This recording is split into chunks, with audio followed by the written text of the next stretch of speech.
Assalamualaikum warahmatullahi taala wabarakatuh. Waalaikumsalam.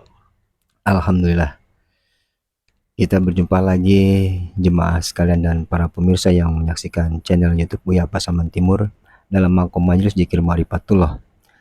Bersama saya Khalifah Suhadi asal Khalifah Muhammad Suhadi Al Waliyuddin, dan di tengah-tengah kita telah hadir guru mursyid kita Syekh Nur Muhammad Buya Irwan Maulana Al Khalidi yang alhamdulillah bisa menyempatkan waktu kembali dalam tayangan acara Muzakarah bersama saya di sini. Kita sapa dulu beliau. Assalamualaikum warahmatullahi wabarakatuh. Waalaikumsalam warahmatullah. Alhamdulillah, pada sesi pertemuan kali ini, pemirsa dan jemaah sekalian yang dirahmati Allah, saya ingin mendapatkan pemahaman, semoga menjadikan sebuah hikmah bagi para jemaah dan yang menyaksikan channel YouTube ini, terutama tentang Al-Quran. Mengapa dikatakan Al-Quran itu bahasa bermakna? Berarti ada arti juga ada makna. Assalamualaikum warahmatullahi taala Buya. Waalaikumsalam warahmatullahi wabarakatuh, Khalifah. Di sini pada kesempatan kali ini Buya, saya memahami dari apa yang saya dapatkan, pembacaan dari arti maupun makna.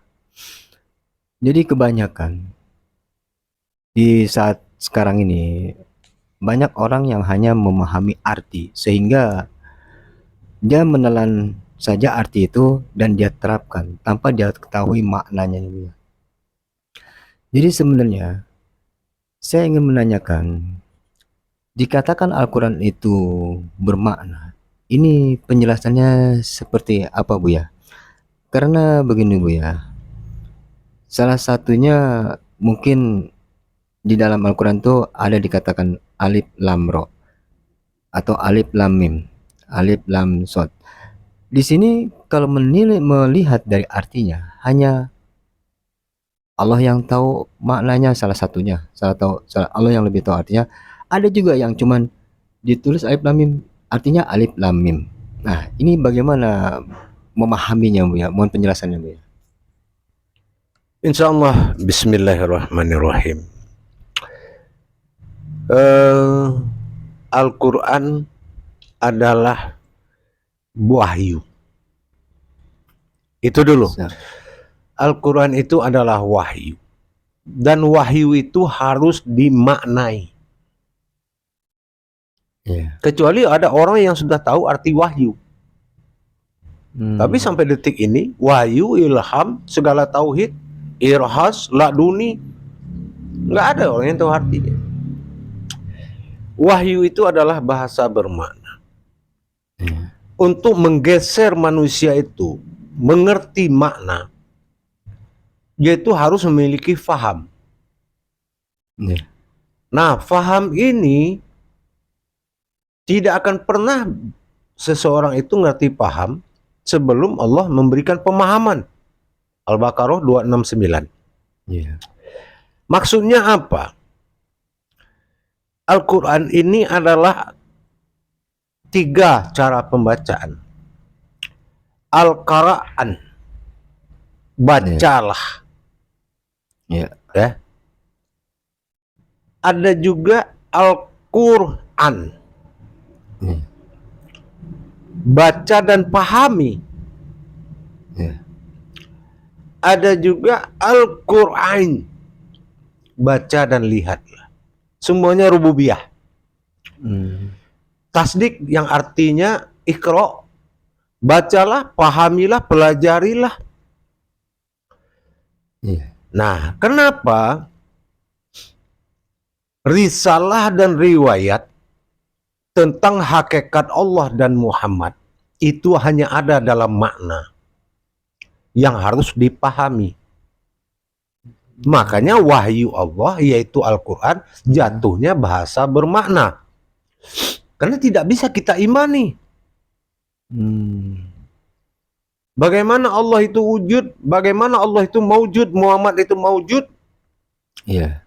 itu tidak bisa diberikan sebuah arti kecuali sebuah makna. Nah, di sini tingkat muslimnya yang harus mengerti makna ini adalah muslim arifin yang sudah arif. Makanya dijadikan Al-Quran itu bahasa bermakna, artinya tidak cocok ayat dengan artinya, Iya tuh. atau tidak bisa dijadikan sebuah bahasa. Bacalah, tapi baca itu bukan ABCD. Kalau ada alif, bagaimana cara baca alif? Kalau ba, bagaimana cara baca ba? Iya. Nah, kalau anak bertingkah, bagaimana cara membaca anak itu? Itu Al-Quran. Ini kebaca nih anak ini badung, ini kebaca nih anak ini baik. Iqra seperti itu. Membuka potensi tasdiknya sangat banyak, sehingga kebebasan untuk cara mencari jalan-jalan Allah itu banyak. Dengan syarat-syarat tertentu, begitu. Oh, soal di sini ada yang saya tandai dalam Al-Quran ini, Bu. Di sini pun saya ingin memahami makna. Kalau arti mungkin sudah jelas di sini tertulis, Bu ya. Contohnya di dalam surat Al-Baqarah ayat 207, dan di antara manusia ada orang yang mengorbankan dirinya karena mencari keridhaan Allah, dan Allah Maha Penyantun kepada hamba-hambanya. Dalam artian mengorbankan dirinya, ini maknanya seperti apa, Bu ya? Mengorbankan dirinya nih. Terkesannya kan serem sekali gitu, Bu ya. Mengorbankan diri. Mohon petunjuk, Bu. Mengorbankan diri adalah orang yang membuang waktu kemanusiaannya dan mendirikan waktu-waktu ketuhanannya Begitu. dengan mujahadah Iya. dalam masa perjuangan. Perjuangan mendekatkan diri kepada Allah, mencapai titik zikir fananya, mujahadah semua. Itu yang mengorbankan dirinya. Karena kalau dikatakan mengorbankan diri manusia, Iya. berarti yang harus dia pakai adalah diri keinsanan. Makanya Iqra bismi rabbikal ladzi khalaqal insan. Iya. Dia banyak memakai keinsanan dirinya daripada keduniaan dirinya. Ini yang mengorbankan diri. Karena apabila dia telah berkorban untuk Allah, maka dunianya akan mengikut. Tapi kalau bila dia kejar dunianya, Iya. maka akhiratnya akan tinggal. Oh, begitu ya. Jadi maknanya itu lebih banyak mungkin dalam kaitan mengorbankan diri ini diganti kebiasaannya itu dengan ibadah, mungkin gitu ya. Lebih banyak beribadah, mendekatkan diri kepada Allah, sehingga urusan seseorang itu dalam kaitan dengan dunia itu sudah Allah yang jamin. Bukan. Atau bagaimana? Bukan begitu maksudnya.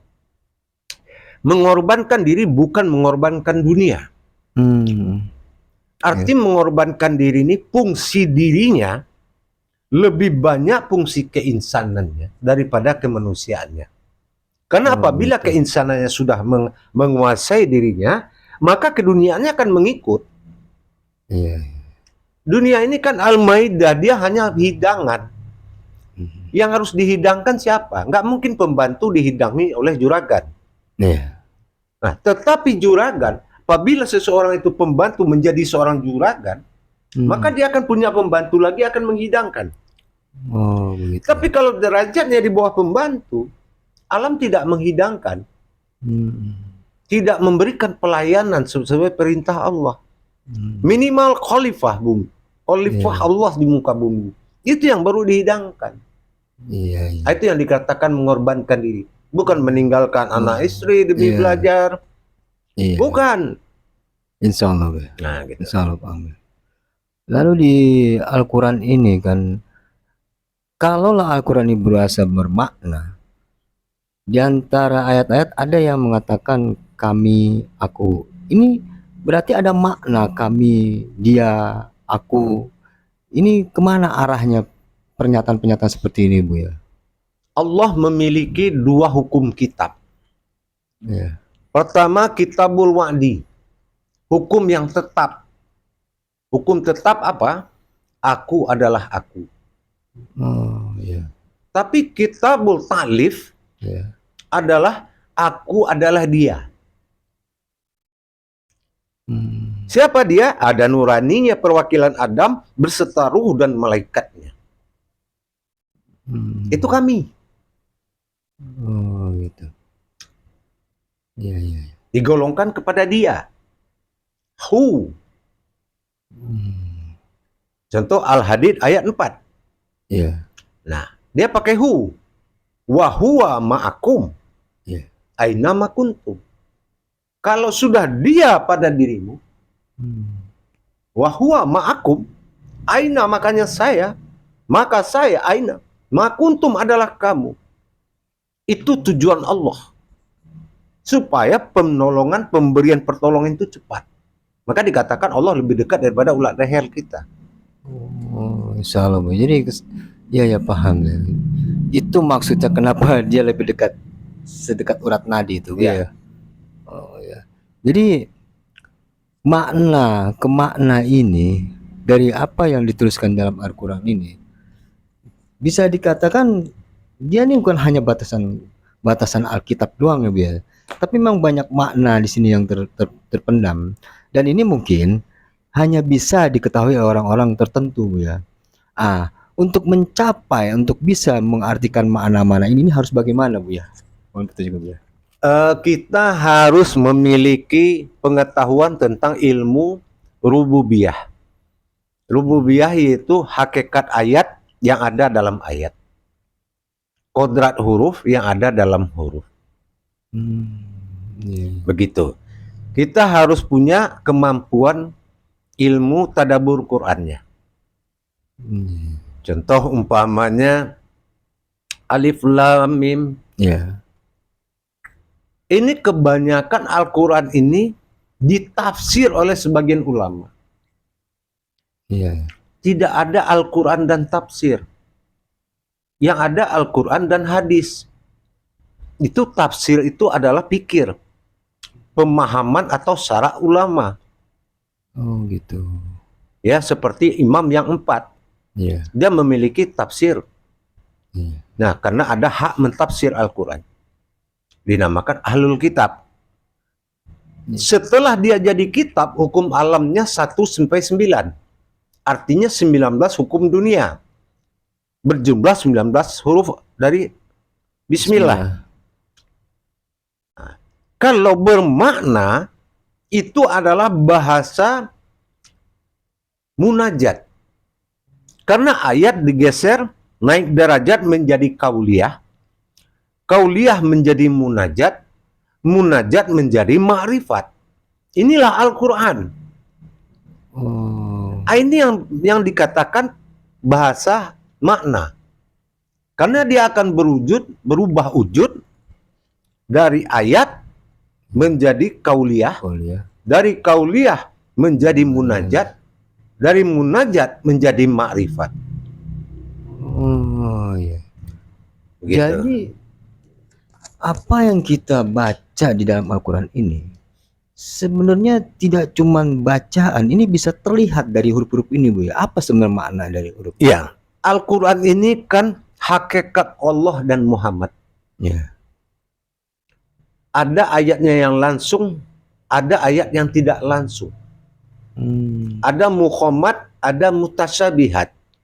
Kalau mutasyabihat itu suatu contoh cerita yang terjadi pada zaman Nabi yang tidak boleh dikerjakan di zaman Bani Adam. Oh, gitu. Kalau yang muhammad itu firman yang langsung untuk Bani Adam. Khalifahnya Allah, manusia. Iya. Zaman sekarang. Kalau begitu, di sini baru saya memahami banyak orang yang tidak paham tentang mutasabihat dengan muqamat itu, Bu, ya. Dan kebanyakan yang maju ini ayat-ayat mutasabihat yang tadi Buya sampaikan itu sudah tidak berlaku di zaman Bani ini. Dia berlaku di zaman Nabi, Bu, ya.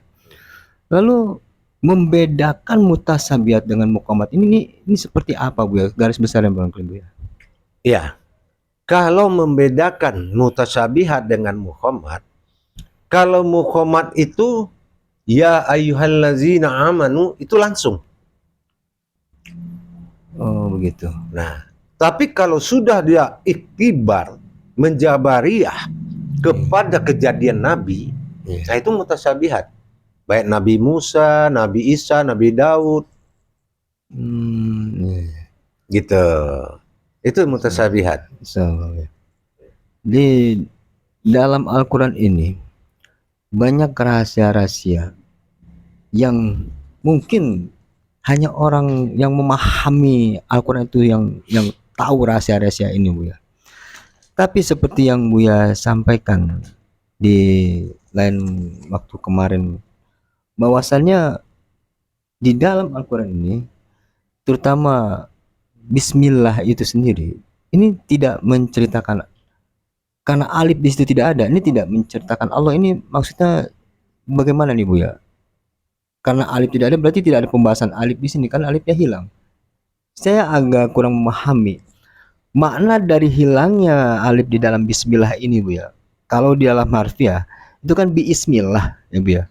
Namun di dalam Al-Quran ini Bismillah itu nggak ada, tapi Bismillah, terutama panjangannya Bismillahirrohmanirrohim.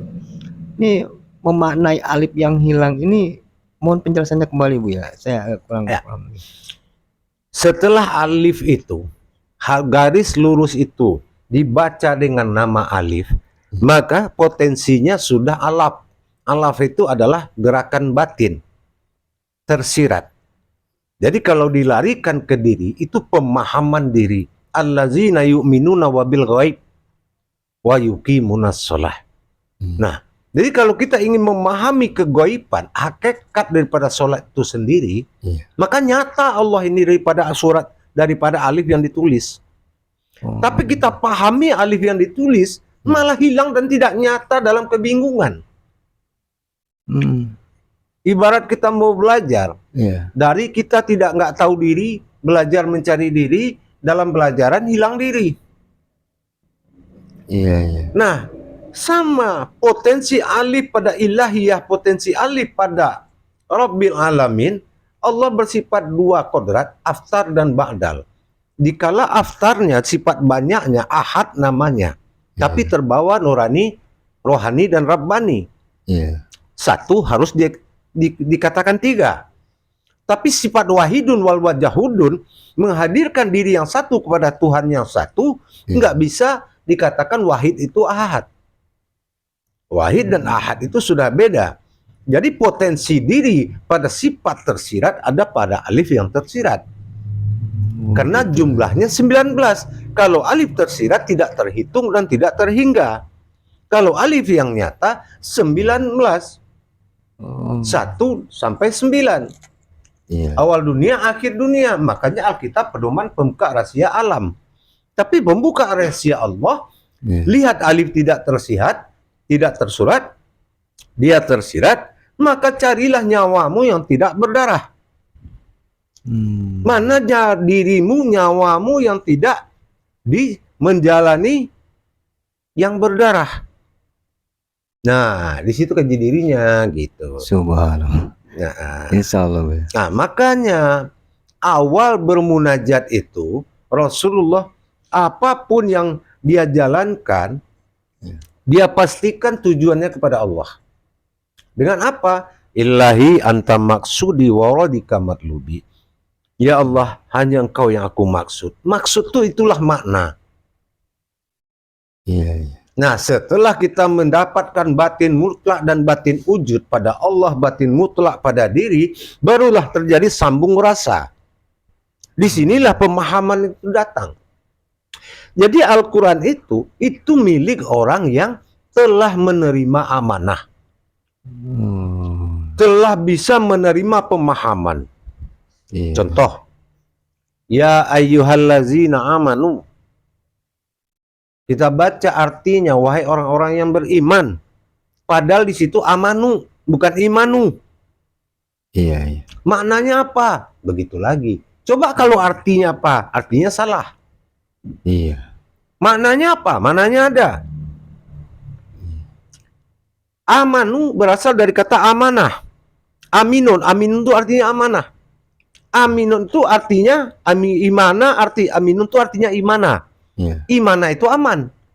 Jadi orang yang percaya kepada amanahku, maka amanlah dia.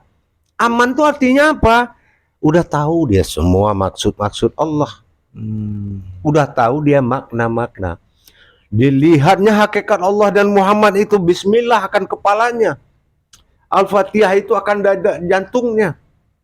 Iya. Al-Kafi itu akan dadanya. Goa itu. Ya kan? Kalbinya wayatalatap. Kakinya adalah Anas. Berdirilah hakikat Allah dan Muhammad. Itulah Al-Quran yang bermakna. Karena hakikat itu dalam makna. Iya. Coba suruh dirikan Al-Quran. Dia dirikan. Itu Alkitab. Iya. Tapi yang mendirikan seperti tadi. Jadi kalau ingin tahu apa itu Al-Quran, kenapa dia bermakna?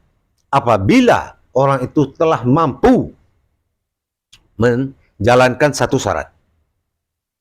Apa tuh, Bu ya? 6.666 dihimpunnya, mampu dia himpun menjadi 114 surat. 114 surat, 14 surat, dia mampu menghimpun kepada 30 juz. 30 juz dia himpun kepada 7 Al-Fatihah. 7 Al-Fatihah terhimpun kepada 1 Bismillah. Bismillah terhimpun kepada Alif. Alif terhimpun kepada Ba. Ba terhimpun kepada titik. Titik asal mula jadi. Kalau dia tahu titik wujud asal jadi, maka dia tahu Al-Quran itu jadi. Insya Allah. Ya kan? Iya. Luar Sekarang biasa. saya tanya, dari Alif sampai Ya ada titik enggak? Alif sampai Ya. Hijaiyah. Ada Ya titiknya. Iya kan? Alif nggak ada, Bu ya? Coba. Di huruf hijaiyah Al-Quran. Alif, Ba, Ta sampai Ya. Ada titik enggak di situ? Ada. Namanya apa? Titik. Itu bahasa Indonesia. Oh. Ya. Coba pertanyakan nama titik di Al-Quran itu apa? Wujudnya apa? Itulah penyebab Al-Quran itu ada. Itu pun masih bisa lenyap titik itu di dalam kosong. Di dalam ada sebelum semuanya ada. Nah, di sini saya bilang, kalau orang itu belum bisa menenggelamkan alif ke dalam ba, Iya. ya, menenggelamkan ba kepada titik, menenggelam titik pada kosong, dia tidak tahu asal usul kejadian. Usuluddinnya lemah. Dia tidak paham Al-Quran itu apa. Oh, begitu. Kenapa Al-Kafi di tengah-tengah? Subhanallah. Iya kan? Rupanya sampai seperti itu kalau dikaji lebih dalam lagi, Bu ya. Iya. Jadi perbedaannya, Bu ya. Al-Quran, ada kan Al-Quran ini yang tidak ada artinya. Ini ada artinya. Dengan yang ada artinya. Ini ada nggak maknanya, Bu ya, perbedaan ini? Atau sama aja? Beda. Al-Quran yang pakai arti, Iya. itu sa'adiyah. Dikata kitab tidak langsung. Artinya boleh dibaca oleh perempuan yang lagi haid. Oh, begitu. Dipegang boleh. Iya. Dia bukan Al-Quran sahadah. Yang berterjemah ini. Iya. Iya. Gitu. Tapi Al-Quran sahadah, Al-Quran langsung. Iya. Yang tidak pakai penterjemahan. Tidak ada jabariyahnya di situ. Tidak ada tafsir-tafsirnya. Itu sahadah, langsung. Oh, gitu. Itu cara pembacaannya beda. Halaman awal genap, halaman kedua ganjil. Buka lagi genap, ganjil, genap, ganjil, genap, ganjil. Begitu, depan belakangnya. Kalau Al-Quran Sa'adiyah, udah kacau. Halaman kemana-mana, surat kemana-mana. Oh, iya, iya. Karena sifatnya Sa'adiyah. Iya, iya. Beda yang sahadah ini, Bu ya. Beda dengan sahadah. Oh, semua. Gitu. Rupanya begitu. Apalagi sekarang Al-Quran sudah dihiasi dengan kaligrafi. Iya. Sementara Allah menetapkan titik satu aja ribuan tahun. Iya, Bu. Bergandengan titik dengan huruf aja itu ribuan tahun. Dan itu adalah jabariyah, bukan bacaan. bukan semacam tulisan yang diatur. Ini turunnya wahyu. Begitu. Kenapa surat At-Taubah itu tidak pakai bismillah? Iya. Sementara kata Allah, setiap tidak berbismillah bukan datang dari Allah. Nah, padahal di situ sudah jelas. Akibat dari ayat pertama, bismillah tidak mau dekat di situ. Karena Allah tidak mau bercakap-cakap dengan orang kafir. Oh, itu maksudnya. Ya, itu. Insyaallah ya. Jadi rupanya begitu penjelasannya. Alhamdulillah Bu ya. Baru saya akhirnya memahami. Ternyata seperti itulah mengapa Al-Quran itu dikatakan bahasanya bermakna. Dan untuk bisa memahami makna Al-Quran itu ternyata harus bisa memahami rububiyahnya Bu. Di samping kita tahu dari hakikatnya dan marifatnya itu sendiri. Alhamdulillah Bu ya. Di kesempatan waktu ini, walaupun memang itulah tadi, dan seringnya begitu juga Bu ya. Waktunya ini subhanallah. Tapi alhamdulillah walaupun sedikit tapi sangat mendalam. Semoga menjadi satu ilmu yang bermanfaat bagi saya Bu ya. Insyaallah. Khususnya dan juga bagi rekan-rekan jemaah maupun pemirsa yang menyaksikan channel YouTube Buya Pasaman Timur dalam makom majelis zikir ma'rifatullah. Namun kiranya karena banyak jadwal juga Buya yang akan dihadiri, sebelum ditutup kembali saya memohon Buya berkenan menyampaikan pesan dan nasihat bagi saya, khususnya juga bagi jemaah dan hadirin yang menyaksikan channel YouTube ini. Insyaallah, mudah-mudahan sebagai amanah dari saya, berhati-hatilah dalam memahami Al-Quran. Karena Al-Quran itu adalah bahasa isyarah, bahasa wahyu yang harus dipelajari dari sejarah huruf menjadi kata, sejarah kata sampai kepada ayat.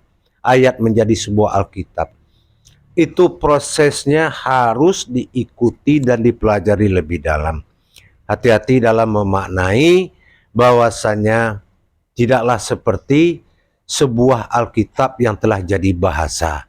Al-Quran ini adalah wahyu yang harus dipahami maknanya. Insyaallah. Insyaallah. Alhamdulillah.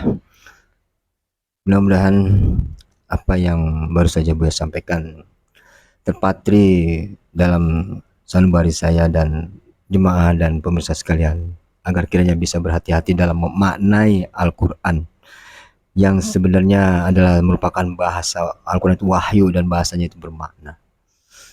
Di sini juga saya membuka pintu majelis zikir ma'rifatullah bagi rekan-rekan jemaah maupun pemirsa yang menyaksikan channel YouTube Buya Pasaman Timur. Kiranya apabila ingin lebih memperdalam lagi, silakan hadir di majelis ma'rifatullah, majelis zikir ma'rifatullah di Jalan Muara Bahari, Muara Bahari 2 nomor 2 RT 10 RW 1 Kelurahan Sunter Agung, Kecamatan Tanjung Priuk, di mana kita sering mengadakan tawasulan, menambah ilmu, amal ibadah. Dan kiranya yang tadi baru saja disampaikan guru mursyid kita menjadikan sebuah hikmah dalam rangka kita beramal dan beribadah. Untuk itu kiranya karena waktu juga, saya mohon diri. Billahi taufiq wal hidayah. Wassalamualaikum warahmatullahi taala wabarakatuh. Waalaikumsalam warahmatullahi wabarakatuh.